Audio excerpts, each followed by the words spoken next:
जय माता दी। आप सभी को चैत्र नवरात्रि की ढेरों शुभकामनाएं। प्रिय दर्शकों, आज के इस वीडियो में हम बात करेंगे कि अष्टमी और नवमी पर कन्या पूजन कब करेंगे, अष्टमी किस दिन है, नवमी किस दिन है और अंतिम व्रत आपको किस दिन करना चाहिए। विसर्जन बहुत महत्वपूर्ण प्रक्रिया होती है, तो विसर्जन आपको कब करना चाहिए। साथ ही जो अष्टमी और नवमी तिथि को लेकर असमंजस की स्थिति है ना, क्योंकि एक नवरात्रा घट गया है, इस कारण से पूरे नवरात्रे ही लोगों के बीच में ये भ्रम की स्थिति रही कि किस दिन माता के कौन से स्वरूप का पूजन करेंगे। तो आज हम आपको बताएंगे कि अष्टमी किस दिन करनी है, नवमी किस दिन करनी है। आप सभी के मन में एक और सवाल है जो आप पूछ रहे हैं कि हम अष्टमी के दिन क्या जवारे आदि का विसर्जन कर सकते हैं या नहीं कर सकते हैं, क्या चौकी अष्टमी को उठा सकते हैं, क्या कंजकें जो हम बिठाते हैं तो कंजकों को क्या हमें देना चाहिए, क्या नहीं देना चाहिए, कंजकें कितनी बिठानी चाहिए। पूछ रहे हैं आप लोग कि पंडित जी अंतिम व्रत किस दिन है, सप्तमी का व्रत करेंगे या अष्टमी का व्रत करेंगे या नवमी का व्रत करके दशमी को पारण करेंगे क्या। तो इस प्रकार की जो कन्फ्यूज़न है ना, इस सब को दूर करने के लिए ये एक वीडियो है जो सबके लिए बहुत महत्वपूर्ण है, जिसमें एक एक बात बड़े आराम से और साफ करके बताई जाएगी कि आपको कब कौन सा व्रत करना है, कब पारण करना है, कब विसर्जन करना है, कब कन्या पूजन करना है, अष्टमी करने वालों को क्या करना चाहिए, नवमी करने वालों को क्या करना चाहिए, अष्टमी की पूजा कैसे करनी है और नवमी की पूजा कैसे करनी है। ये संपूर्ण जानकारी आपको इस वीडियो के माध्यम से प्रदान की जाएगी। आप देख रहे हैं देवभूमि ज्योतिष संस्थान का प्रतिष्ठित यूट्यूब चैनल देवभूमि धार्मिक। हम यहाँ पर इधर उधर की बातें नहीं करते, जो पंचांग बताते हैं उसके अनुसार तिथि और मुहूर्त बताते हैं और पुराणों में वर्णित जो विधियाँ हैं वह विधि और कथा आपको सुनाते हैं। तो यदि आप सही जानकारियाँ प्राप्त करते रहना चाहते हैं पंचांग और ज्योतिष शास्त्र पर आधारित, तो आप कृपया चैनल को सब्सक्राइब कीजिए और जो बेल आइकन का निशान है ना, घंटे का निशान, उसको अवश्य दबाइएगा, तभी आपको हमारे सारे वीडियोस प्राप्त होंगे, अन्यथा छूटते रह जाएंगे। जानकारी को आरंभ करें उससे पहले आपसे निवेदन है कि वीडियो यदि थोड़ा भी अच्छा लगे तो एक बार लाइक अवश्य कर दीजिएगा। दूसरा, ये जानकारी सभी के लिए बहुत महत्वपूर्ण है, क्योंकि कल ही तो अष्टमी और नवमी और अंतिम व्रत की बात हो रही है। इसीलिए ये ध्यान देना आवश्यक है, कहीं ऐसा ना हो कि बहुत सारे जो लोग हैं जिनको इस जानकारी की आवश्यकता हो और वहाँ तक ये जानकारी पहुँचे ना। तो अधिक से अधिक लोगों तक कृपया इस वीडियो को शेयर कीजिए, फेसबुक पे शेयर कीजिए, व्हाट्सएप पे शेयर कीजिए, जिससे कि सभी लोग सही प्रकार की जानकारी को प्राप्त करके आनंद ले सकें, माता का आशीर्वाद प्राप्त कर सकें। अपने व्रत तथा अनुष्ठान की सफलता के लिए कमेंट बॉक्स में अवश्य लिखिएगा जय माता दी। आइए बात करते हैं सप्तमी, अष्टमी, नवमी, विसर्जन, कलश विसर्जन और कन्या पूजन। प्रिय भक्तों, देखिए इस बार नवरात्रि में ना एक तिथि का क्षय हो गया था, एक तिथि कम हो गई थी। इसी कारण से ये असमंजस उत्पन्न हुआ है कि सप्तमी अष्टमी एक साथ हैं क्या, या अष्टमी नवमी एक साथ हैं क्या, कब करना है। इसका जो कारण रहा ना, वो कारण रहा एक तिथि का क्षय हो जाना, एक तिथि का कम हो जाना। तो कौन सी तिथि किस दिन है और क्या शुभ मुहूर्त रहेगा, ये जानकारी तो आपको अवश्य देंगे, लेकिन पहले जानना आवश्यक है कि आपको अष्टमी पे करना क्या चाहिए, सप्तमी पे करना क्या चाहिए और नवमी पे करना क्या चाहिए। सबसे बड़ा सवाल जो आज के समय बना हुआ है वो दर्शकों ये बना हुआ है कि जिनको अंतिम व्रत करना है नवरात्रि का, तो बहुत से दर्शक हमारे परेशान हैं कि अंतिम व्रत किस दिन करें। देखिए, इसका निर्धारण इस प्रकार से होगा कि आपके यहाँ अष्टमी पूजते हैं आप या नवमी पूजते हैं। अगर आप अष्टमी पूजते हैं तो आप व्रत करेंगे, सप्तमी को अंतिम व्रत करेंगे, और यदि आप नवमी पूजते हैं तो आप अष्टमी को अपना अंतिम व्रत करेंगे। क्योंकि जो नवरात्रि का जो आप अनुष्ठान करते हैं ना, उसमें बहुत सारे जो लोग हैं वो इस प्रकार से व्रत करते हैं कि जोड़ा करते हैं। कुछ लोग पहले के 2 या अंतिम के 2 करते हैं, कुछ पहला और अंतिम करते हैं। तो जो पहला और अंतिम करते हैं उनको सप्तमी या अष्टमी करनी चाहिए। जिनके घर में नवमी पूजती है वो अष्टमी को करें, जिनके घर में अष्टमी पूजती है वो सप्तमी को करें। और जिनके यहाँ जोड़ा करने का वह नियम है जिनका, तो जो अगर अंतिम का जोड़ा कर रहे हैं, लास्ट के 2 करना चाहते हैं, तो अष्टमी पूजते हैं तो छठा और सातवां कीजिए, और यदि नवमी पूजते हैं तो सातवां और आठवां कीजिए। एक बड़ा सवाल जो है विसर्जन को लेके है हमारे सामने बहुत सारे दर्शकों ने कमेंट करके पूछा है कि जो विसर्जन है वो हमें कब करना चाहिए। देखिए साहब, विसर्जन जो आपने करना है ना, तो नवरात्रि का आपने खिचड़ी बोई है, जवारे बोए हैं और दुर्गा जी के लिए आपने अनुष्ठान किया है, कलश स्थापना की है और अखंड ज्योत भी जलाई है। इसका जो विधान है ना वो नवरात्रि अर्थात नवरात्रि का है। इसमें नव दुर्गा का पूजन किया जाता है। इसमें मान लीजिए कभी किसी तिथि का क्षय हो जाए, घटत पढ़त हो जाए, या एक ही दिन 2 तिथियां पड़ जाएं, वो बात अलग है, तब वो 8 दिन हो सकते हैं। परंतु नव दुर्गा अर्थात 9 रूपों का इसमें पूजन किया जाता है विधिवत। जो हमारी प्रतिदिन की जो पूजा होती है नवरात्रि में, वो ऐसा नहीं कि एक ही विधि से होनी चाहिए, नहीं, उसमें परिवर्तन होना चाहिए, क्योंकि प्रत्येक दिन एक अलग स्वरूप का पूजन होता है। उसमें आप कलश वही रखते हैं, सारी चीज़ें वही रखते हैं, लेकिन नव दुर्गा का पूजन प्रतिदिन अलग अलग माँ के स्वरूप का पूजन, तो इसीलिए प्रतिदिन थोड़ी सी भिन्नता होती है। और यही कारण है कि हमने प्रत्येक नवरात्रि पर आपके लिए वीडियो बनाया था कि आपने किस नवरात्रि के किस स्वरूप की पूजा कब करनी है और कैसे करनी है। तो कुल मिला के कहना ये चाह रहे हैं कि ये जो अनुष्ठान होता है ना, ये 9 दिन का अनुष्ठान होता है। 10वें दिन इसका विसर्जन होता है। ऐसा नहीं है कि आपके यहाँ अष्टमी होती है तो आप अष्टमी को ही जो आपने जवारे बोए, खिचड़ी बोई है, उसको उठाइए और विसर्जित कर दीजिए, कलश को विसर्जित कर दीजिए। नहीं जी नहीं, बिल्कुल भी नहीं करना चाहिए ऐसा आपको। इसका जो विसर्जन होगा वो होगा 10वीं तिथि को। और जो लोग नवमी कर रहे हैं ना, उनका भी 9वीं को विसर्जन नहीं होगा, अनुष्ठान के अगले दिन ही आपको विसर्जन करना चाहिए। इसीलिए हम विसर्जन स्पेशल विशेष वीडियो बना रहे हैं आपके लिए, जिसमें हम आपको विसर्जन की विधि बताएंगे कि किस विधि से आपने विसर्जन करना है, विसर्जन में क्या गलतियां नहीं करनी है। कलश में जो हमने वस्तुएं डलवाई थी उन सब का आपको क्या करना है, कलश में डाली गई एक एक चीज़ जो है बहुत महत्वपूर्ण होती है, तो उसका आपको क्या करना है, कहाँ रखना है, उसको किस प्रकार से निकालना है, क्योंकि कलश में एक एक वस्तु को कैसे डालना है इसकी विधि हमने आपको बताई थी। अब उस वस्तु को निकालने का विधान क्या है वो भी हम उस वीडियो में बता रहे हैं आपके लिए। साथ ही किस किस वस्तु का कहाँ विसर्जन करना है, क्या मंत्र है, वो पूरी विधि हम आपको उस वीडियो में लेके आएंगे, उसको अवश्य देख लीजिएगा। आशा करते हैं कि हम उसको जल्दी से जल्दी अपलोड करेंगे जिससे कि आप लोग देख पाएँ। तो कुल मिला के विसर्जन का जो विषय है ना जी, तो विसर्जन आपको करना चाहिए 10वीं तिथि को ही, ना तो अष्टमी को ना ही 9वीं को। अब सवाल ये आता है जी कि हमारे यहाँ तो अष्टमी होती है, फिर अष्टमी को क्या करें हम? अष्टमी को आप कन्या पूजन करिए। पुराणों में वर्णन है अष्टमी का, 9वीं का, पर वर्णन है कन्या पूजन का। आप पूजन कीजिए, प्रतिदिन का पूजन वैसे ही चलेगा जैसे अब तक चलता आया है, वैसे ही अष्टमी को पूजन करेंगे। उठेंगे सुबह समय से, उठेंगे समय से, उठ के और विधि विधान से पंचोपचार से पूजन करेंगे, कन्या पूजन करेंगे। अष्टमी को कन्या पूजन का विधान है, विसर्जन का विधान नहीं है। पुराण कहते हैं कि कन्या पूजन इस दिन करना चाहिए आपको, परंतु आप कहते हैं कि आपने 9 दिन का अनुष्ठान बिठा रखा है और आप उसका विसर्जन करेंगे, वो अनुचित है, वो नहीं हो सकता। विसर्जन तो 10वीं तिथि पर ही लिखा है। तो आप अगर कंजक बिठा भी लेते हैं, अष्टमी कीजिए, कंजक बिठाइए, परंतु 9वें दिन भी आपको अगले दिन भी पूजन करना है विधि विधान से, और जो विसर्जन करना है वो उसके बाद ही करना है, इसका ध्यान रखिएगा। चाहे आप अष्टमी कर रहे हैं और चाहे आप 9वीं कर रहे हैं, विसर्जन 10वीं को ही होगा। अब बात कर लेते हैं जी कि आपने पूजन कैसे करना है और साथ में आपने अष्टमी को कंजक कैसे बिठानी है और 9वीं को पूजन कैसे करना है, कंजक कैसे बिठानी है।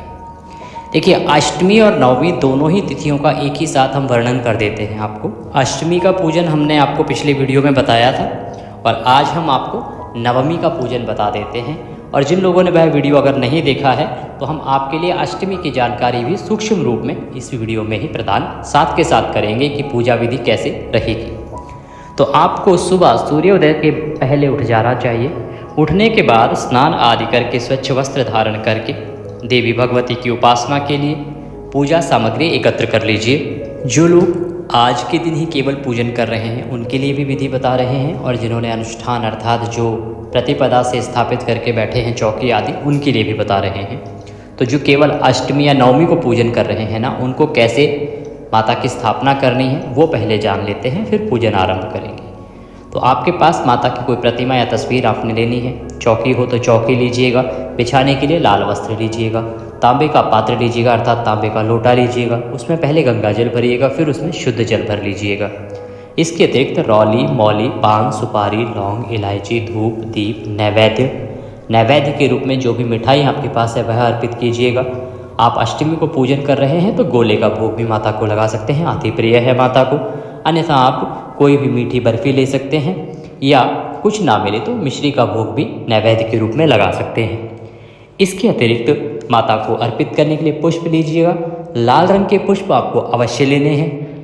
कलश का पूजन यदि कर रहे हैं तो कलश के पूजन के लिए जनेऊ अतिरिक्त होगी और इत्र अवश्य ले लीजिएगा। ये है पूजन की सामग्री जो आपने लेके रखनी है। ये सारी सामग्री लीजिए, स्नान आदि करके मंदिर की साफ़ सफाई करके जो आपका पूजा स्थल है जहाँ भी बैठ के आपने पूजन करना है ना, वहाँ आसन लगा के बैठ जाएं, उत्तर दिशा की ओर मुँह करके या पूर्व दिशा की ओर मुँह करके। सबसे पहले माता की स्थापना करेंगे। माता की स्थापना करने के लिए शुद्धिकरण कीजिए सभी सामग्री का और स्थान का जहाँ आप बैठ के पूजन कर रहे हैं। तो एक पुष्प लीजिए, लोटे में जो हमने जल भरवाया है उसमें पुष्प को डुबोइए, फूल को डुबोइए और सभी सामग्री पर और स्थान पर छींटे दीजिए। इससे उस स्थान का पवित्रीकरण हो जाएगा। ओम पवित्रो पवित्रोऽहं सर्वांग वस्तांगतोऽपि वं यः स्मरेत पुंडरीकाक्षं सभयंतरः शुचिः ओम। इस प्रकार से सभी स्थान और सामग्री का आपने पवित्रीकरण किया है। माता के लिए चौकी लगाइए, अगर चौकी आपके पास है तो, और उस पर लाल रंग का वस्त्र बिछाइए। जिनके पास चौकी नहीं है वो पृथ्वी पर रखकर भी पूजन कर सकते हैं। बहुत सारे लोग पूछते हैं पंडित जी क्या करें। देखिए, भगवान कहते हैं कि जैसी आपकी सामर्थ्य है उसके अनुसार पूजन कीजिए। आपके पास चौकी है, सामर्थ्य है लाने की, तो लेके आइए खरीद के, उसमें माता को बैठ के बिठा के विराजमान करके पूजन कीजिए। अन्यथा आपका कच्चा घर भी यदि है तो अच्छे से लीप लीजिए उसको और ज़मीन पर भगवान को स्थापित करके भी पूजन कर सकते हैं। करना क्या है कि चौकी है तो चौकी पर पहले पुष्प के रूप में आसन दीजिए देवी को कि हे मातेश्वरी, ये हम आपको आसन दे रहे हैं, आप इस पर विराजमान हो। और यदि पृथ्वी पर रखकर पूजन कर रहे हैं तो पृथ्वी पर आसन के रूप में पुष्प रखिए, फूल बिखरा दीजिए वहाँ पे कि हे मातेश्वरी, ये हम आपको स्थान दे रहे हैं, आसन दे रहे हैं, यहाँ पर आप कृपा करके आएँ और विराजमान हों। माता को विराजमान कीजिए, उनके सीधे हाथ की तरफ घी का दिया रखिए और धूप रखिए। घी के दिए के नीचे भी पुष्प रखिएगा आसन के रूप में, क्योंकि दीपक को कभी भी पृथ्वी पर इस प्रकार से सीधा नहीं रखते हैं। ये हमारे वैसे भी पूजा के साक्षी देव होते हैं, इसीलिए आपको दीपक अवश्य रखना है। जिन्होंने अखंड ज्योत जला रखी है ना, उन्हें भी दीपक अवश्य रखना है, क्योंकि जो अखंड ज्योत है वह अलग है और पूजा के लिए हमें अलग दीपक की आवश्यकता होती है। अब आप अपने हाथ धो लीजिए, चम्मच से अपने हाथ पर जल लीजिए, सीधे हाथ पे जल लीजिए और हाथ धो लीजिए। हस्तो प्रक्षालनम। हाथ धोने के बाद दीपक को प्रज्वलित कीजिए और धूप जलाइए। जो लोग केवल आज का पूजन कर रहे हैं, अष्टमी या नवमी का ना, तो आपको आज के लिए संकल्प भी करना चाहिए। जो अनुष्ठान कर रहे हैं, 9 दिन से पूजन कर रहे हैं, वो इसके बाद हमें ज्वाइन करेंगे। इसके बाद जो पूजा शुरू करेंगे वहाँ से आप शुरू कीजिएगा। तो संकल्प करने के लिए अपने सीधे हाथ पे जल लीजिए। 1 रुपये का सिक्का दक्षिणा के रूप में कम से कम लीजिए और 3 बार बोलिए ओम श्री विष्णु, ओम श्री विष्णु, ओम श्री विष्णु। अपना नाम, अपना गोत्र, जिस स्थान पर बैठकर संकल्प कर रहे हैं वहाँ का मकान नंबर, क्षेत्र का नाम, शहर का नाम, चैत्र मासे शुक्ल पक्षे नवरात्रि मध्य अष्टम्यायाम पुण्यतिथि हो यदि 8 में आप अष्टमी के लिए पूजन कर रहे हैं, और नवम्यायाम पुण्यतिथि हो यदि आप नवमी के लिए पूजन कर रहे हैं, तो बोलिएगा माँ नवदुर्गा व्रत पूजनम संकल्पम संकरिष्ये। बोलिए सौ श्री विष्णु शरणौ शरणम प्रपद्ये, और वह संकल्प माता के चरणों में अर्पित कर दीजिएगा। इस प्रकार आपने संकल्प किया है आज के व्रत और पूजन का। अगर आप व्रत ना कर रहे हों, केवल पूजन कर रहे हों, तो पूजन का संकल्प कीजिएगा। आप कंजक पूजन भी कर रहे हैं तो उसमें साथ में ऐड कर दीजिएगा व्रत पूजन कंजक पूजन संकल्पम संकरिष्ये। इस प्रकार से अब आप पूजन करेंगे। देखिए, एक चीज़ का ध्यान रखें, 3 चीज़ें होती हैं इस दिन, अष्टमी हो चाहे नवमी। प्रथम पूजन होगा माता का, द्वितीय हवन होगा और तृतीय कंजक पूजन होगा। और इसका विधान ऐसे ही है, पहले माता का पूजन, फिर हवन और फिर कंजक। कई बार लोग ऐसा करते हैं कि पूजन कर लेते हैं, कंजक पूजन साथ में कर देते हैं, कंजकों को जिमा देते हैं, उसके बाद हवन करते हैं। ये गलत प्रथा है, ऐसा ना कीजिएगा कभी भी। ये पूजन आरंभ करते हैं तो पहले कलश पूजन हम करेंगे। कारण ये है कि जो लोग 9 दिन से अनुष्ठान कर रखा है ना जिन्होंने, और कलश आपने स्थापित भी कर रखा है, तो वो भी अब यहाँ से हमारे साथ पूजा आरंभ करेंगे। और कलश की स्थापना आपने की है तो कलश का पूजन पहले होगा, क्योंकि कलश में सभी देवताओं का वास है और हम यहाँ पर गणेश जी का वास भी उसी कलश में मान के चल रहे हैं।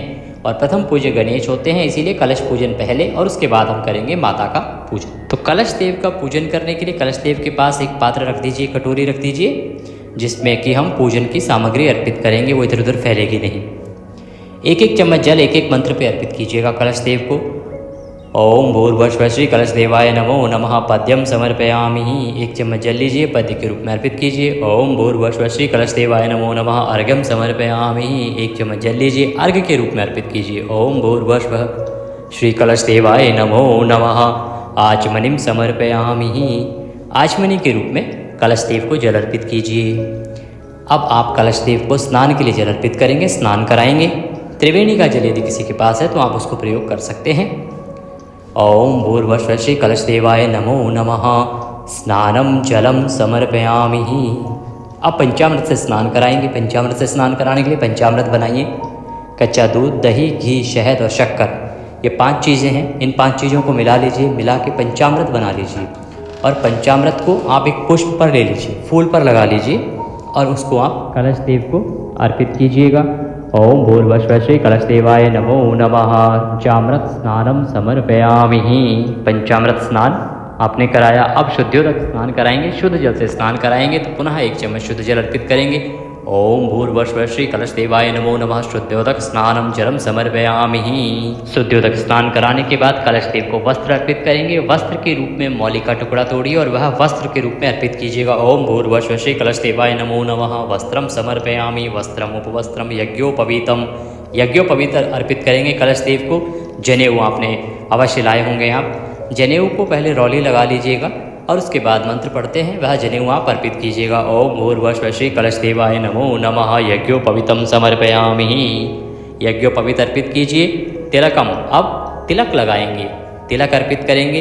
तिलक अर्पित करने के लिए रौली लीजिएगा और उसका तिलक लगाइएगा कलश देव को। ओम भूर्भुवः श्री कलश देवाय नमो नमः। रौली कुमकुमादिकम तिलकम समर्पयामि। तिलकम तिलकांते अक्षतम पान्तुः। अक्षत अर्पित कीजिए, अक्षत अर्पित कीजिए। पुष्पाणि पान्तुः। अब पुष्प अर्पित करेंगे कलश देव को। फूलों की माला है तो माला लीजिए, अन्यथा जो भी पुष्प हैं वह पुष्प अर्पित कीजिएगा। ओम भूर्भुवः श्री कलश देवाय नमो नमः। पुष्पम समर्पयामि। पुष्प अर्पित कीजिए। पुष्प अर्पित करने के बाद अब धूप दिखाएंगे और दीप दिखाएंगे कलश देव को। ओम भूर्भुवः श्री कलश देवाय नमो नमः। धूपम दर्शयामि। ओम भूर्भुवः श्री कलश देवाय नमो नमः। दीपम दर्शयामि। कलश देव को धूप दिखाया, दीप दिखाया। अब कलश देव को नैवेद्य अर्पित करेंगे।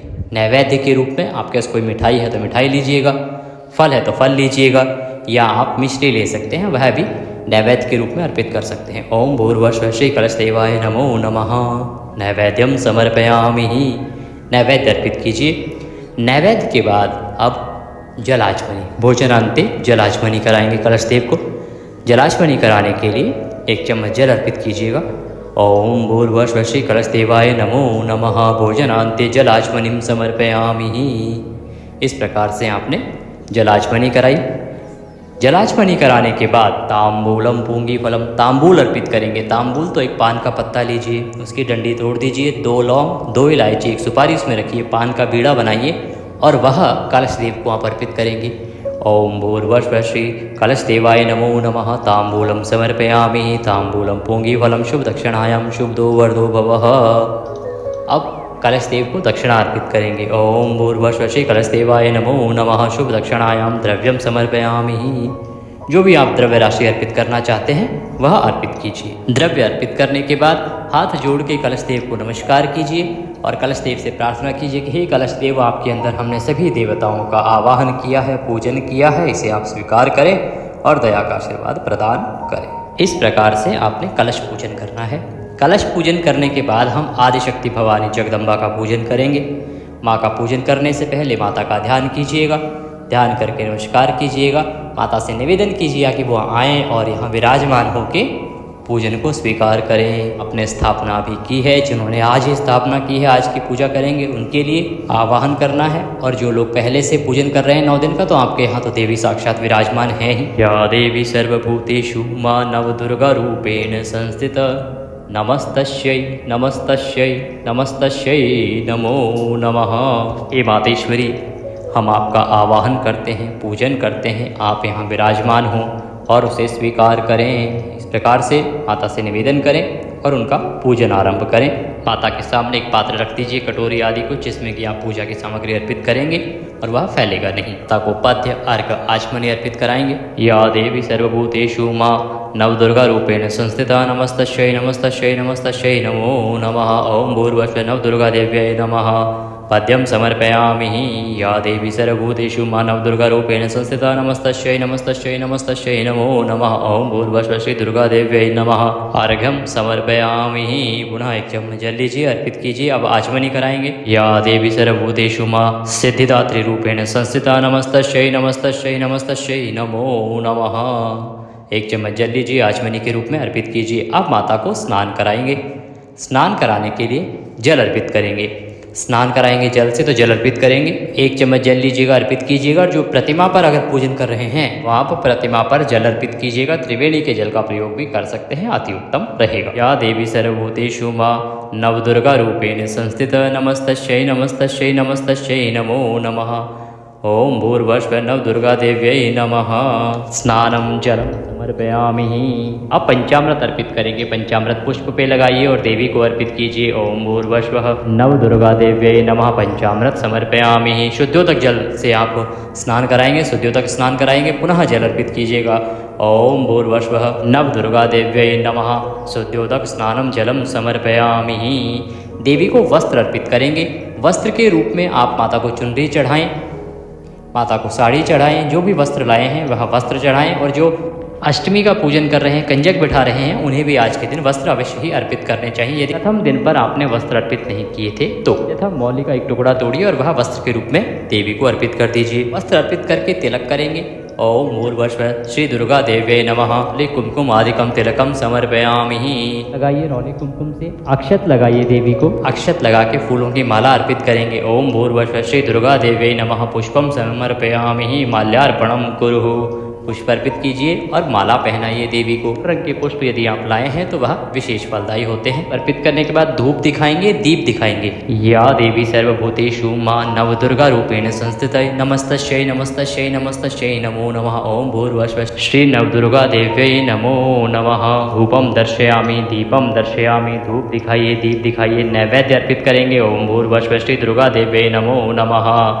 नैवेद्यम समर्पयामि। नैवेद्य के रूप में जो भी मिठाई है वह अर्पित कीजिए। अष्टमी का दिन है तो गोला अर्पित कीजिए, नारियल अर्पित कीजिए। इसके बाद देवी को अंत्य जलाचमनी कराएंगे। ओम भूर्भुवः श्री नवदुर्गा देव्यै नमः। भोजनान्ते जलाचमनीं समर्पयामि। जलाचमनी के लिए जल अर्पित कीजिए और तांबूल अर्पित कीजिए। तांबूल एक प्रकार का आपके पास उपाय के लिए भी है। यदि आपकी कोई इच्छा है, मनोकामना है तो ये तांबूल हाथ में लीजिए। पान का पत्ता लेना है, डंडी तोड़ देनी है, 2 लौंग 2 इलायची उसमें रखिएगा, 1 सुपारी रखिएगा और वह हाथ में लेके माता से प्रार्थना कीजिएगा। आपकी जो भी प्रार्थना है वह बोलिएगा और माता को अर्पित कर दीजिएगा।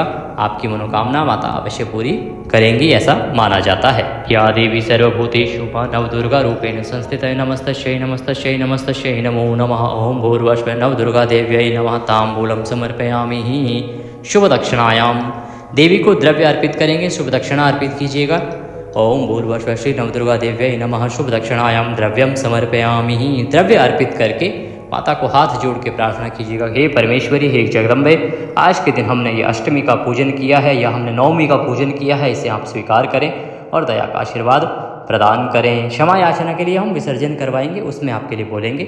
अभी आपको क्षमा याचना यहाँ करने की आवश्यकता नहीं होती है, वो विसर्जन के समय हम अवश्य ही आपसे करवाएंगे। इस प्रकार से पूजन करने के बाद अब आपको कंजक पूजन करना है। कंजकों को स्वागत करना है, बुलाना है। 9 कंजकों का पूजन का विधान है। अगर 9 ना आ सके तो घर पे 1 को अवश्य लाएं। बाकी जो कंजक हैं उन सबको जहाँ जहाँ वो रहती हैं वहाँ वहाँ पर आप सामग्री अवश्य दे दें। देने में ध्यान रखें कि काले रंग का कोई वस्त्र उनको ना दें। प्लास्टिक की वस्तुएं दान करने से बचना चाहिए। नुकीली चीज़ें, तीखी चीज़ें उनको दान देने से बचना चाहिए, जो कि बच्चों को नुकसान पहुंचा सकती हैं। श्रेष्ठ रहेगा उनको खाने पीने की वस्तुएं दीजिए या उनको लंच बॉक्स दे सकते हैं आप। उनको स्टेशनरी का सामान, कॉपी दे सकते हैं, बुक्स दे सकते हैं। इसके अलावा पेन, पेंसिल, रबर आदि दे सकते हैं जो उनके प्रयोग में भी आएगा। और नवदुर्गा के रूप में उनको पहले विराजमान करें। उनके पैर धोइए, पैर धो के पहुँचिए, उनको तिलक कीजिए, मौली लगाइए, मौली बांध के। और मौली बांधने के बाद ही आपने जो वस्तुएं देनी है ना, उनका पूजन अवश्य करना है। उन सभी का पूजन करना है और उनका पूजन करने के बाद देवियों को भोजन कराना है, 9 कंजकों को भोजन कराना है और वह जो आप उपहार स्वरूप लाए हैं सामग्री वह उनको देनी है और पैर छू के उनसे आशीर्वाद लेना है।